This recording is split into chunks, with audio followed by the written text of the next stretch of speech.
Hi అండి, అందరూ బాగున్నారా? Welcome back our channel Sandhya homemade. మీరు ఎవరైనా కొత్తగా మన ఛానల్ చూస్తున్నట్లయితే ప్లీజ్ సబ్స్క్రైబ్ చేయడం మర్చిపోకండి. అలాగే వీడియో నచ్చితే లైక్ చేసి షేర్ చేయండి.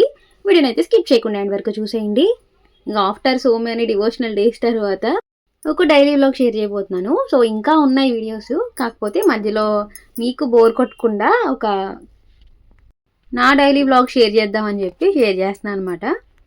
కార్తీక మాసం అంటేనే డివోషనల్ డేస్ కాబట్టి మ్యాక్సిమం ఆ దేవుడి దగ్గరే గడిపినంత ప్రశాంతంగా ఉంటుంది. మన ఇంట్లో అన్నీ చేసుకోకపోయినా ఎవరింట్లో జరిగే వాటికైనా లేదంటే గుడి దగ్గర జరిగే వాటికైనా వెళ్తూ ఉంటాం కదా. ఇంకా వ్లాగ్లోకి వచ్చేస్తే రెగ్యులర్గా బయట అయితే చూడడం చాలా ఎక్కువ పనిలా ఉంటుంది ఈ మధ్య. ఎందుకంటే పక్కన వేప చెట్టు ఉందనమాట. సో బోల్డ్ ఆకులు రాలిపోతున్నాయి. సో వర్షాలు పడినప్పుడల్లా ఇంకా ఎక్కువ, అసలు వర్షం పడితే తడిగా ఉన్నప్పుడు ఆకలి అస్సలు రావట్లేదు. వేప చెట్టు ఉండడం చాలా మంచిదే, కాకపోతే ఇప్పుడు ఈ సీజన్ వల్ల అవి రాలుతూ ఉన్నాయన్నమాట. స్టార్టింగ్లో అయితే పెద్దగా ఏమి రాలేదు. ఇంకా వింటర్ స్టార్ట్ అయిందంటే పాత ఆకులు రాలుతూ ఉంటాయి, కొత్త ఆకులు వస్తూ ఉంటాయి. అలా జరుగుతూ ఉంటుంది 2 months. అందుకని కొంచెం తుడవడం కష్టమే. ఎవరికి కుదిరితే వాళ్ళు తుడుస్తూ ఉంటాం అనమాట మార్నింగ్ టైమ్స్లో. ఇంకా జనరల్గానే డస్ట్బిన్స్ 3 ఉంటాయి. బాగా బయట ఒకటి ఉంటుంది, గేట్ బయట. అలాగే బయట షింక్ దగ్గర ఒకటి ఉంటుంది, లోపల షింక్ దగ్గర ఒకటి ఉంటుంది.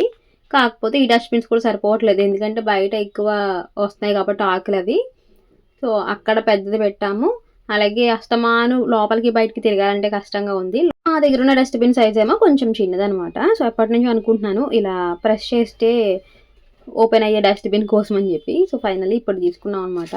సో షింక్ కింద ఎగ్జాక్ట్గా సెట్ అయ్యేది ఒకటి చిన్నది తీసుకున్నాను. అలాగే బయట పెట్టుకోవడానికి కొంచెం పెద్ద సైజులో తీసుకున్నాము. ఈ డస్ట్బిన్ అయినా ఓకే, కానీ అస్తమానం మనం తడివి పొడివి మిక్స్ చేస్తూ ఉంటాం కదా గమ్మున, అప్పుడు దోమలు ఎక్కువగా ఉండి ఇంట్లోనే ఉన్నట్టు ఉంటున్నాయి. సో ఇలా క్లోజ్డ్ అనుకోండి, ఇంకా ఇబ్బంది ఏమి ఉండదు. ఒకవేళ మనం నైట్ ఒక్కొక్కసారి మర్చిపోయినా అంత ఇబ్బంది పడక్కర్లేదు. ఇంక ఈ పాత డస్ట్బిన్ అయితే ఇంకా తీసేస్తున్నాను. అలాగే షింక్ కింద ఏరియా అయితే ఎప్పుడు సర్దుతూనే ఉంటాం, కానీ ఇంకేదో ఒకటి పెట్టేస్తూ ఉంటాం కదా, పెద్దగా పట్టించుకోము ఏరియాని. సో దీన్ని కొంచెం క్లీన్ చేద్దాం అనుకుంటున్నాను. ఇక్కడ అవసరం లేనివంటూ ఏమీ ఉండవండి, అన్నీ అవసరమైనవే. కాకపోతే ముందుకి వెనక్కి పెట్టడం వల్ల గజిబిజిగా ఉంటుంది. ఒకసారి క్లీన్ చేసుకొని మళ్ళీ సర్దుకుంటే చూడడానికి నీట్గా ఉంటుంది. సో వంటగదిలో మనకు కూడా ప్రశాంతంగా ఉంటుంది. ఇంకా ఫస్ట్ అన్నీ తీసేసి కొంచెం క్లాత్ తుడిచేసిన తర్వాత ఇంకా అన్నీ కొంచెం ఒక ఆర్డర్లో సర్దుకుంటాను అనమాట. ఇక్కడ పెట్టే ఏముంటాయంటే మ్యాక్సిమం దేవుడి సామాన్లు క్లీన్ చేసుకోవడానికి చింతపండు పెడతాను. ఇక్కడ బ్లూ కలర్ మోతుంది కదా ఆ డబ్బాలో. ఇంకా బాటిల్స్ క్లీన్ చేయడానికి ఏమో ఆ బ్రష్. ఇంకా వాషింగ్ మిషన్లో వేసే లిక్విడ్ పెద్ద బాటిల్ ఇక్కడ పెట్టుకుంటాను. ఇంకా హాఫ్ వేసుకొని ఇంకొక బాటిల్ ఏమో వాషింగ్ మిషన్ దగ్గర ఉంటుంది. ఇంకా వాషింగ్ మిషన్లో క్లీనింగ్కి వేసే ట్యాబ్లెట్స్, ఇంకా పురుకోసలు కూడా కొన్ని ఉంచుతాము ఎప్పుడైనా అవసరం అవుతాయని. మనకి అనుకుంటాం పడేద్దామని చెప్పి, కానీ ఎప్పుడో వాటి అవసరం వస్తుంది కాబట్టి అలా ఉంచుతాను అనమాట. ఇంకా ఎక్స్పైర్ అయిపోయిన పౌడర్ డబ్బాలు అనమాట. ఆ డబ్బాలు అయితే నేను ఉంచుతాను, ఎందుకంటే ఎప్పుడైనా ఆయిల్ కానీ ఏదైనా ఒలిగేటప్పుడు పిండికి బదులు ఈ పౌడర్ కూడా యూస్ చేసుకోవచ్చు. Sink cleaning area was almost done. Now arrange our regular usage covers. వీటినైతే మనం తీసుకొస్తాం కానీ అవసరం లేదులే అని చెప్పి పడేస్తూ ఉంటాను నేను కూడా, కానీ ఎప్పుడైనా అవసరం అవుతాయి ఇవి కూడా. సో అందుకని చెప్పి ఈ మధ్య ఇలా ఎంటీ బాక్స్ ఉంటే దాంట్లో నేను వేసేస్తున్నాను అనమాట. అలాగే న్యూస్ పేపర్స్ కూడా ఇందులోనే ఉంటాయి. సో మనం ఎప్పుడైనా యూస్ చేసినప్పుడే కాబట్టి పెద్దగా అవసరం పడవు. ఇంకా షింక్ కిందే కొంచెం ప్లేస్ ఉంటే అక్కడ పెట్టేశాను. ఇంకా దేవుడికి పెట్టిన పువ్వులు అవి కూడా ప్రతి ఒక్క కవర్లో వేసి ఉంచుతాను, ఒకేసారి తీసుకెళ్తారనమాట. ఇంకా మనం ప్లాస్టిక్ని ఎంత అవాయిడ్ చేద్దామన్నా బయట ఇస్తూనే ఉంటారు కాబట్టి అవి ఇంట్లోకి వస్తూనే ఉంటాయి ఏదో ఒక రకంగా. డస్ట్బిన్ అయితే ఎగ్జాక్ట్గా సరిపోయిందిలేండి. మూత ఓపెన్ అవుతుంది కాబట్టి సరిపోతుందా లేదా అనుకున్నాను, కానీ కరెక్ట్గా ఉంది. ఇంకా అస్తమానం క్లీన్ చేసుకునే పని లేకుండా ఇంక ఈ డస్ట్బిన్లో అయితే కవర్ కూడా వేసేసాను అన్నిటిలోని. మనం కవర్తో తీసి పడేస్తే సరిపోతుంది. ఈ ప్లాస్టిక్ కవర్స్ని స్టోర్ చేసుకోవడానికి కూడా అదే రీజన్ అనమాట. మ్యాక్సిమం కవర్సే యూజ్ చేస్తాం కాబట్టి వేస్టేజ్కి. సో అందుకని అవి కూడా దాస్తూ ఉన్నాను. ఇంకా పిల్లల లంచ్ బాక్స్లోకి ఈరోజు మిల్ మేకర్ కర్రీ చేస్తున్నాను అనమాట. సో నేను అసలు ఇప్పటివరకు చేయలేదు మిల్ మేకర్ని యూజ్ చేసి. ఎప్పుడైనా బిర్యానీలో 1-2 సార్లు వేసుకుంటాను, కానీ కర్రీస్ అయితే ఎప్పుడు ప్రిపేర్ చేయలేదు. సో ఫస్ట్ టైము ఇంకా వెజిటేబుల్స్ ఏమీ లేవు. సో అందుకని కర్రీ కోసం అని చెప్పి ప్రిపేర్ చేస్తున్నాను. ఫస్ట్ మిల్ మేకర్ని అయితే కొంచెం హాట్ వాటర్లో వేసేసి ఒక 10 minutes ఉంచేయాలి. ఇంకా మసాలా కోసం కొన్ని ప్రిపేర్ చేసుకుందాము. ఒక స్పూన్ ధనియాలు, ఒక హాఫ్ స్పూన్ జీలకర్ర, ఇంకా మసాలా ఫ్లేవర్స్ ఇలాచి, లవంగం, ఇంకా దాల్చిన చెక్క, కొంచెం గ్రేవీ కోసం అని చెప్పి జీడిపప్పు యాడ్ చేశాను. తర్వాత ఒక ఎండుమిరపకాయ కూడా యాడ్ చేశాను. స్పైస్ దాన్ని బట్టి యాడ్ చేసుకోవచ్చు. సో పిల్లలు తింటారు కాబట్టి మళ్ళీ కారం కూడా యాడ్ చేస్తాం కదా, చూసి యాడ్ చేసుకోవచ్చు. ఇంకా వాటన్నిటిని ఇలా ఫైన్గా మిక్సీ పట్టేసుకోవాలి. ఇంకొక 10 మినిట్స్కి అయితే మిల్ మేకర్ ఆల్మోస్ట్ ఇలా డబల్ అవుతుంది కదా, అప్పుడు వాటర్లోంచి పిండేసుకొని తీసేసుకోవాలి. ఈ మిల్ మేకర్లోనే 2 సైజెస్ ఉంటాయి. ఇవి కొంచెం చిన్నవి, ఇంకా బాగా పెద్ద ఉంటాయి. సో లాస్ట్ టైం వనభోజనానికి వెళ్ళినప్పుడు అక్కడ ఈ మిల్ మేకర్తో కర్రీ చేశారనమాట. సో కొంచెం పెద్ద సైజువి కాబట్టి అవి రియల్గానే ఏదో మటన్ తిన్న ఫీలింగ్ అనమాట అవి. ఇప్పుడు ఎలాగో ఈ కార్తీక మాసంలో ఎవరు నాన్ వెజ్ తింటారు కాబట్టి మ్యాక్సిమం మిల్ మేకర్ని పన్నీర్ని ఇంక్లూడ్ చేసుకుంటే సరిపోతుంది, మంచి ప్రోటీన్ అలాగే టేస్ట్ కూడా. సో ఇంకా ఫస్ట్ అయితే ఆయిల్ వేసేసుకొని ఆనియన్స్, పచ్చిమిర్చి, కరివేపాకు వేసుకుని ఫ్రై చేసుకుంటున్నాను. దాంట్లోనే కొంచెం పసుపు, కొంచెం ఉప్పు కూడా వేసేసాను. ఇంకా గ్రేవీ కోసం అయితే టమాటోస్ని కూడా ముందే మిక్సీ జార్లో వేసుకొని మెత్తగా మిక్సీ పట్టేసుకున్నాను. ఇంకా ఆనియన్స్ ఫ్రై అయిపోయిన తర్వాత ఇక్కడ కొంచెం అల్లం వెల్లుల్లి పేస్ట్ వేసేసుకొని కొంచెం ఫ్రై చేసుకోవాలి ఆ రా స్మెల్ పోయేంత వరకు. ఇంకా తర్వాత మనం మిక్సీ చేసి పెట్టుకున్న టమాటా ప్యూరీ, ఇక్కడ కూడా మనం పచ్చి టమాటానే యూస్ చేస్తున్నాం కాబట్టి ఒక 5 మినిట్స్ మూత పెట్టుకొని కొంచెం ఆయిల్ పైకి తేలేంత వరకు మగ్గనివ్వాలి. ఇప్పుడు ఇందులోకి మనం మిక్సీ చేసి పెట్టుకున్న మసాలా పౌడరు అలాగే కారం, ఇక్కడ ఎండుమిరపకాయ యాడ్ చేసాం కాబట్టి దాన్ని చూసుకొని ఇక్కడ కారం యాడ్ చేసుకోవాలన్నమాట మీరు తినే స్పైస్ని బట్టి. ఇంకా మసాలా యాడ్ చేసిన తర్వాత ఒక 5 మినిట్స్కి ఇలా కొంచెం ఆయిల్ పైకి తేలుతుంది. ఇప్పుడు ఇందులోకి మంచి గ్రేవీ కోసం అని చెప్పి టేస్ట్ కోసం కూడా ఒక 2 స్పూన్స్ పెరుగు యాడ్ చేశాను. ఇది ఫ్రెష్ పెరుగు, పుల్లగా ఉన్నది కాదు. ఇక్కడ ఎగ్జాక్ట్గా వీడియో తీసినప్పటికీ పవర్ పోయిందనమాట, సో అందుకని లైట్ మారింది. ఇక్కడ మనకి పెరుగు వేసిన తర్వాత ఉండలు లేకుండా ఇలా బాగా మిక్స్ చేసుకోవాలి. కావాలంటే ముందే కొంచెం చిలికేసి కూడా వేసుకోవచ్చు, పెరుగులో గడ్డలు లేకుండా ఉంటేనే బాగుంటుంది.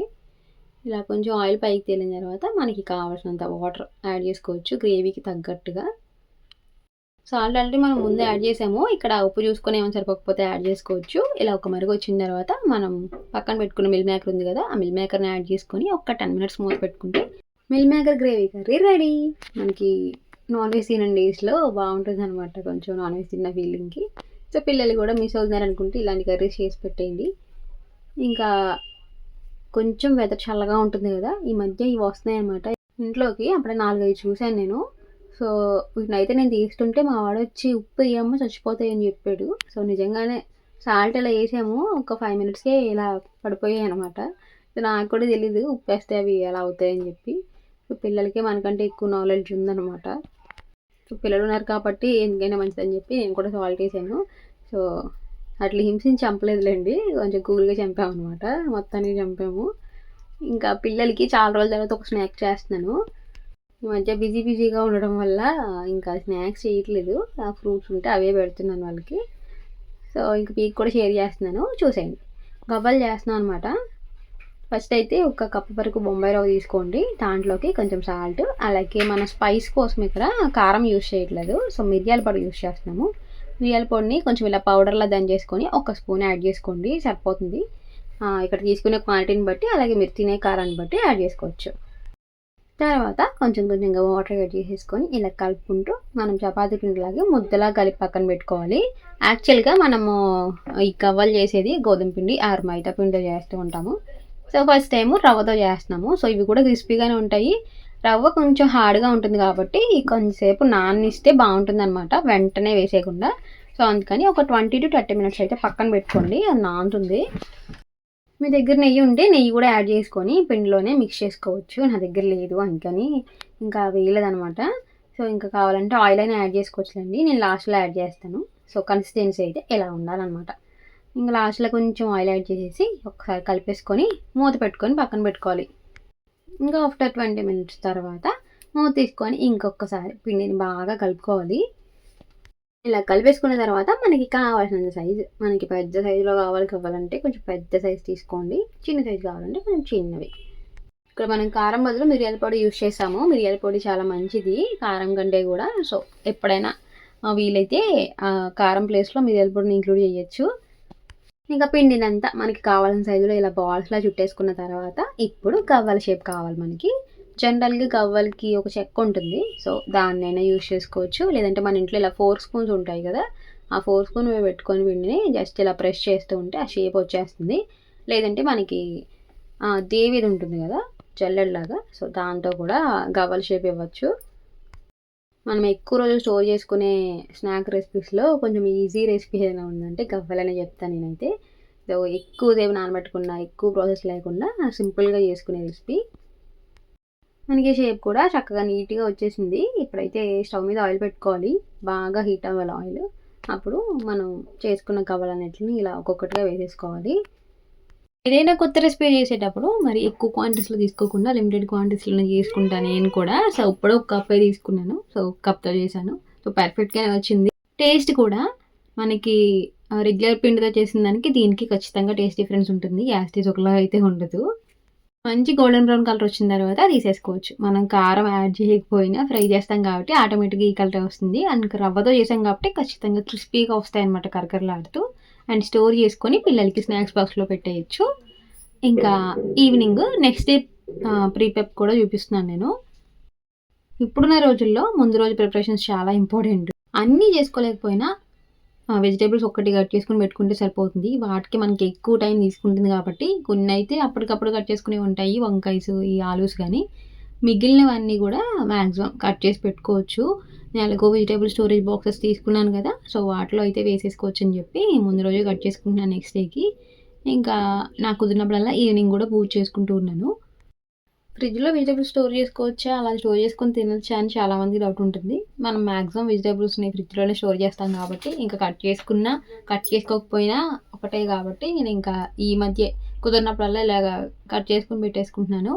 ఇంకా వెదర్ అయితే కూల్గానే ఉంటుందిలేండి. కొన్ని అయితే బయటే పెట్టుకోవచ్చు. తక్కువ క్వాంటిటీలో మనకు సరిపడా తెచ్చుకుంటే పర్లేదు. కొంచెం ఎక్కువ క్వాంటిటీలో తెచ్చుకునేవి మాత్రం ఖచ్చితంగా ఫ్రిడ్జ్లోనే స్టోర్ చేసుకోవాల్సి వస్తుంది. ఇదివరకు రోజుల్లో అయితే ఫ్రిడ్జ్లు ఎవరికి లేవు కాబట్టి అప్పుడు చక్కగా ఎప్పటికొరకే అప్పుడు తెచ్చుకొని హెల్తీగా వండుకొని తినేవారు.